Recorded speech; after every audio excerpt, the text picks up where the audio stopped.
Welcome everyone to it. Taste different gaming appetizers. Tonight we're going to talk about something that's outside of our normal repertoire, but it has to do with Final Fantasy. So it's video game related. As you guys may have seen in some of our earlier videos, we've talked a little bit about Magic the Gathering's crossover with the Final Fantasy expansions. It has been such a huge hit with the Magic the Gathering cards that they're hard to find, almost nearly impossible, with things being outrageously marked up, scalpers grabbing a bunch of stuff, and us and normal. I would imagine this is probably really frustrating for normal Magic the Gathering players. And then on top of it, the Final Fantasy fans jumping into there. But did you know Magic the Gathering Final Fantasy expansion made $200 million in just one day? One freaking day. You know that they're going to be reprinting these freaking cards for the next 4 years, 5 years at least. Obviously, you can't get the collector's edition, the collector's boosters anymore, right? Because those are a single typical Magic Gathering collector boosters are a single print run, and that's it. Which means that those are pretty much really hard to find. I mean, those are going for $40+ a pack that I saw, even more.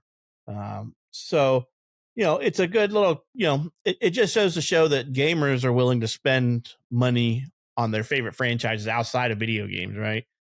To the dismay of probably the Magic the Gathering fans, because we did, and I played Magic the Gathering as a kid, but that's been 20+ years ago now. So I mean, we have the unboxing. If you haven't seen it, check it out on our channel. So, and it's been really hard to get a hold of anything. Supposedly Costco's Cook has supposed to be carrying these Commander collector kits. I have not seen them. Or Commander kits, not collector kit, but the Commander kit.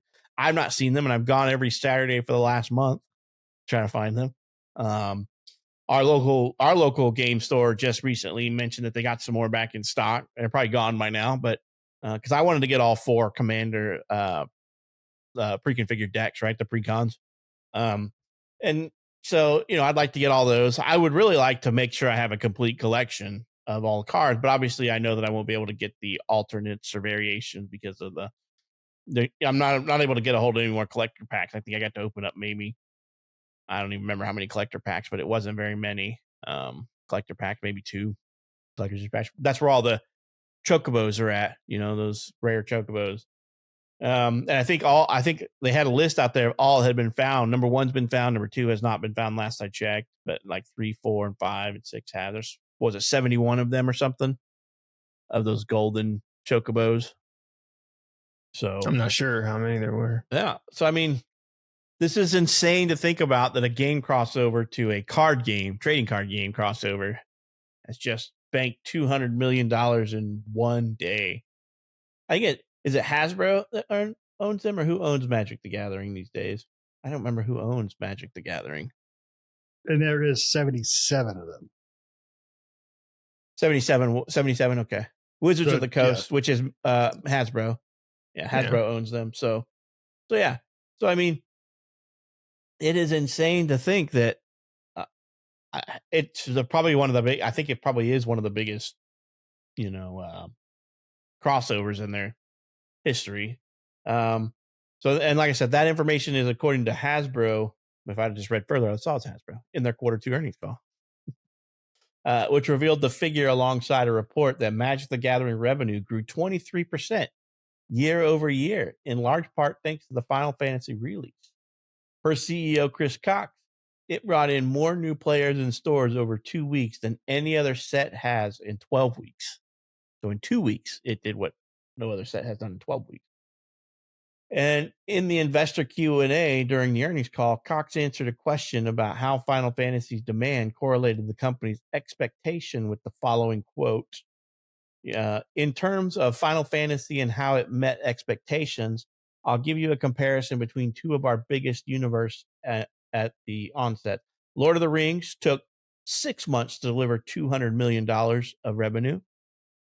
Final Fantasy took 1 day, and we left demand on the table, which means there were more people were wanting the cards and could get their hands on them. So we couldn't produce enough. I think we increased production runs on it 4 times pre-release. So they increased production 4 different times.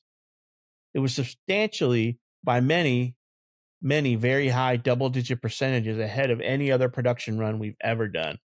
And we left the market wanting more, and our expectation is there's going to be a nice long tail of backlist. It says tail, but I'm assuming they meant trail of backlist for the products. Likewise, we're still selling Lord of the Rings product today. So even though we hit 200 million in December 2nd for Lord of the Rings, we sold a substantial percentage of that in several years following. We expect Final Fantasy to be no different. So there's a lot in this article. He feels pretty good about future collaborations and first-party sets coming next year in terms of being Final Fantasy-like, in terms of the types of players, size of community, and adjacents we have. We do know that the Spider-Man is coming. Edge of Eternities is going to be out before that one. But I heard during Comic-Con that they were giving away some Spider-Man themed like pre-release cards and stuff like that. I don't think Spider-Man will be nowhere near as big as Final Fantasy. It'll be kind of hard to match that. I think the only way you're probably going to match that is that maybe you can do a Super Mario crossover or something. I don't know. That's one thing I was going to ask. Like, what do you guys think? Because this clearly, from this, they clearly want to do more crossovers, right? What do you guys think, like, is going to bring in, what kind of crossover would they do, and what would bring in something substantial to Final Fantasy, do you guys think? Pornhub. All the stars on cards. Everybody's got their own with the QR on the back, so you can go straight to the video. So I would tell you that I can't think of anybody that would probably hit those numbers. Honestly, I do. One Piece would do it. An anime crossover. So. I do. I would bet against that. Now, don't get wrong. I think it would kill, but I don't know if it would. If they were going to do a crossover, I'd say they would do something like Dragon Ball. But Dragon Ball's already been done. Oh, has it? Yeah. Okay. I'm pretty sure Dragon Ball was done. I think Dragon Ball has their own card game. Dragon Ball Super, has some. Is that right? But it would have to match. It would have to be a part of the Magic, though. And that's what I'm saying. Its own. One Piece would be huge, but I don't think Super Mario would do it. How about? I think Ninja Turtles might do well. I don't think any of it will do as well as Final Fantasy. Maybe Super Mario. Ninja Turtles would be cool. I don't see Nintendo allowing Magic to do a Super Mario or Hasbro considering do it's Nintendo. As picky as Nintendo is. Yeah. They'll own your cards. Now, if they did they own them. If Nintendo did like just Nintendo like All-Stars type of thing where it wasn't just Mario, but like a lot of their big hitters like Mario, Donkey Kong, I know that's part of Mario, but like Metroid and stuff like that. Star Fox and it's just kind of a collector, like a Nintendo series thing with Magic. I think that would bring in a lot of money. That would probably bring in more than Final Fantasy. Maybe I could maybe see that. I mean, it could never happen though. It'll never happen, but it could. Yeah, it doesn't look like Magic happen. I thought they did do a Dragon Ball. I thought I saw a card face, but maybe it was just something that somebody had made. So it doesn't look like they've done a collab with them, but I mean, I don't know. I think that anime might be the next step for them. Would they would do it? Because I mean, the Marvel stuff I think is overplayed a little bit. To be honest with you, a lot of people are just over the Marvel stuff, and they've done their own card stuff in the past, and it just didn't go over too well. I think an anime, and if we're sticking with video games, an anime, I'm thinking like a One Piece or a Dragon Ball, like I said. And then if we're talking video games, sticking with video games, the only thing I can think of is like old school, like diehard fans. And that's Mario or something to do with a Nintendo franchise, like a Zelda or something. A Zelda crossover would probably do really well. Yeah, a Zelda crossover definitely would. Maybe something more on the fantasy side, maybe like a Witcher. That might be big. Right. But yeah, I could definitely see Star Wars. Yeah. Star Wars would probably knock it out of the park cash wise, but I mean, I wouldn't. I love Star Wars, but I don't think I would ever.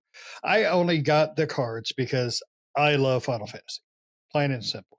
I mean, the cards are a better Final Fantasy game than Final Fantasy 16 was. So, I love Final Fantasy, but it's card games are not my thing. But I love Final Fantasy, so I'm going to collect them. I'm going to gather what I can. I'm not going to meet some guy in a dark alley for a Squall or anything like that. Special edition again. Right. again. But yeah, like I said, I still like, obviously they're going to be reprinting these, so we'll be able to get a Commander Precon eventually, and then keep building in the collection, But the problem is that I wanted to get some collector's edition to get some of those variant art designs and stuff that you would only be able to get in collector boosters, but that was nearly impossible. By the time I'll be honest, none of us are Magic players, but we wanted the cards, and by the time we had found out that they were doing a Magic Gathering collab, we went into our game store and they were pretty much like sold out of everything. Like we got like a starter kit bundle and like a versus pack and some boosters. Yeah.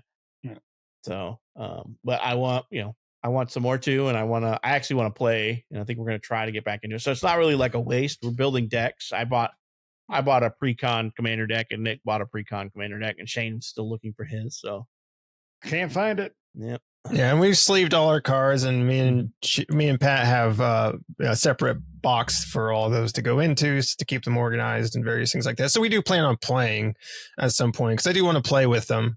I don't want to just I want to collect them in one sense, but I also do want to play. So I used to play Magic back in the day, and I used to really like it back in the day, but got out of it back before Commander was a thing. Yeah, exactly. When it was basic Magic, Yes. Commander will be interesting to play. It sounds interesting. Sounds cool. So, and Shane's still stuck behind the curve. I don't think he's sleeved his card yet, neither.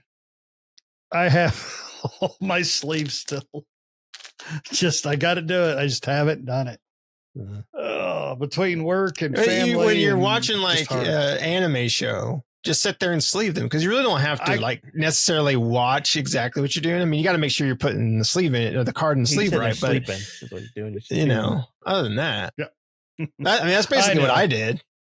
It really is that simple. I just have to motivate myself to fucking do it. I just put something on and started sleeving them. I watched something while I sleeved it. I want to do it naked. I don't put nothing on. It's that clean room style. And don't cut yourself with those cards, man. Ow, Renoa. Right. So, because I think MagicCon just got over with, right? MagicCon was just like earlier, like just a week or so ago. So they have the big, Nice. So they're coming out with like Avatar: The Last Airbender set in September. Well, I think Eternity's Beyond is next, right? Cool. Yeah, but this Avatar's in September. I think it's Marvel's maybe. Yeah, you're right. Maybe Avatar's in November. Actually. Yeah, it's in November. I think Spider-Man's in September. Yeah, August 1st is Edge of Eternities, and then Spider-Man is September 26th, and then Airbender is November 21st. Yeah. So it's interesting. And they did something with Sonic. Is that what I'm saying? Did they do something with Sonic? It says Sonic the Hedgehog Secret Lair crossover. I'm not sure what that is. Oh, the Secret Lair stuff. I'm not too familiar with what all the Secret Lair stuff is. I see like you can order packs from Secret Lair and stuff like that, but I am not. I'm not sure. Like I've been out of the whole loop with Magic forever. So if someone's into Magic and knows what the hell that is, you can let us know down in the comments. Yeah, because I don't know what that is either. I mean the whole the Edge of Eternity set looks cool. It's all like robots and stuff like that. Yeah, I saw that one too, and I was like, that looks cool. I was thinking about getting into some of those. I'm like, the Edge of Eternities is all this futuristic sci-fi looking stuff, and I'm like, I kind of like that. Yeah, it's kind of like it's like all like cyber. Yeah, not necessarily cyberpunk, but like it almost looks like looking at some of the cards here for Edge of Eternity, it almost looks like those 80s 80s sci-fi like heavy metal and stuff like that. That's what the cards remind me of. Yeah, I thought they looked cool, and I was like, I want to get some of those. I've been thinking about contemplating getting some of those, but I'm like, man, I was thinking that too, because I was thinking like because I was thinking the other day, I'm like, those Edge of Eternity cards are coming out soon. I'm like, I might pick up an Edge of Eternity card. Those look cool. Yeah, I really like them. The unfortunate thing is I don't know enough about Magic. I've been out of the loop for so long on what cards are good, and I'm like, I just grab them, and I'm like, I'm in collector mode at the moment, not like building my deck and buying singles and things like that. As we play more. But yeah, the cards do remind me of those. Remember those old cards back in the day that had like the medieval like Conan almost looking people on there, and the women, like the Valkyries and stuff, and they were like half naked, and there was like really artsy cards and stuff. It almost reminds me of like something along those lines, or like the old 80s sci-fi movies and stuff. That's what it looks like.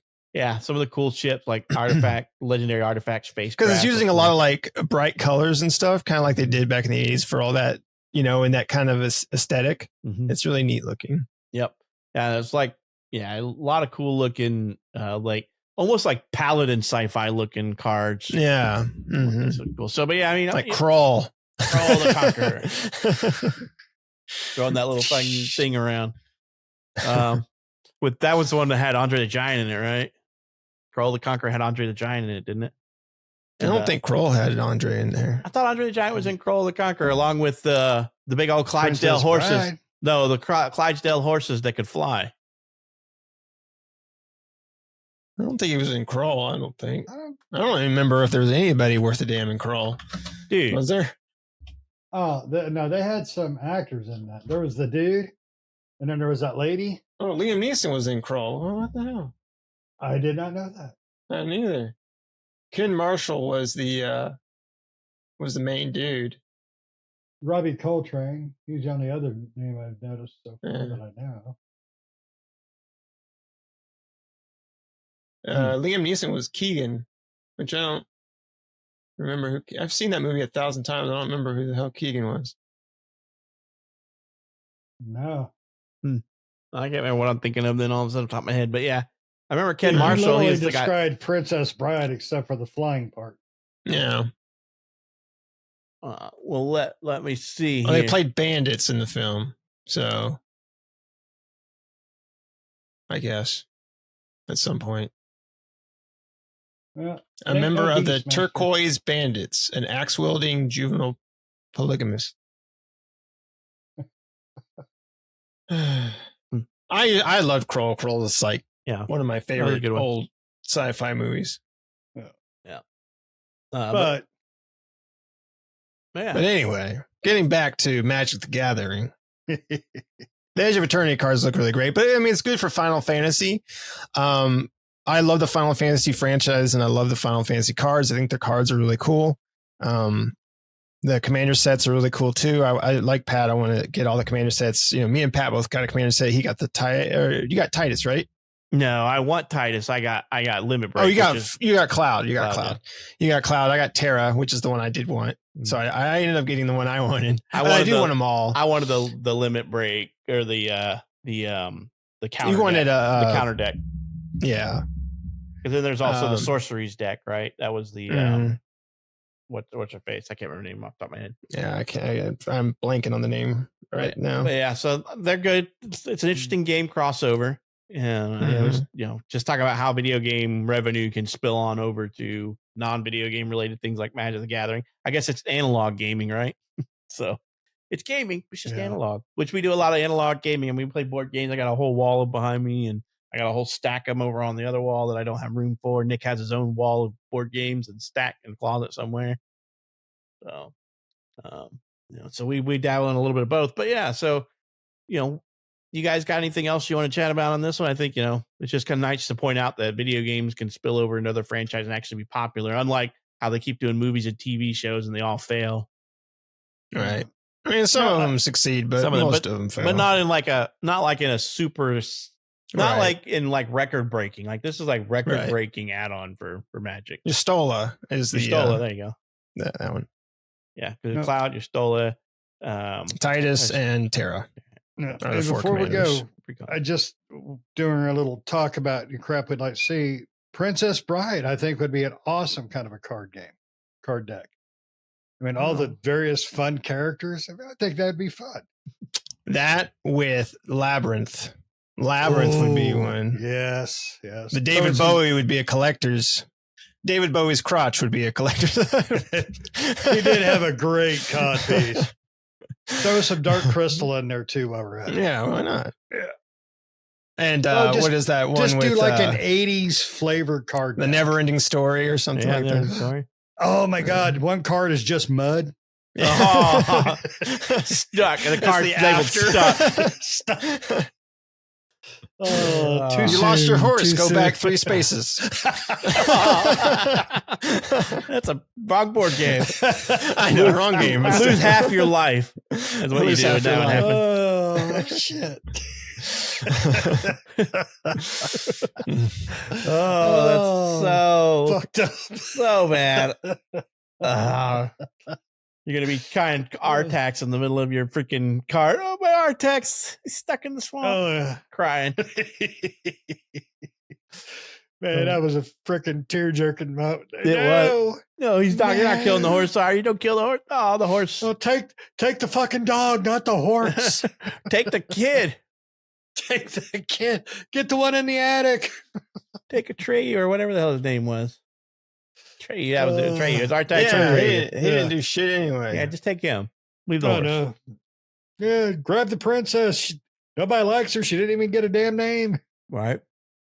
So yeah, so let us know what you think down in the comments. What do you think would be a good crossover for Magic the Gathering for non-Magic the Gathering fans? You know, to buy into. And what do you? And if you are a Magic the Gathering fan and you've been in it for a while, what do you think about all the new fans that got pulled that this crossover pulled in, as well as the scarcity and the scalpers that this brought along with it? What do you think about that? I mean, everybody hates scalpers, including us, because you can't buy the cards at MSRP anywhere.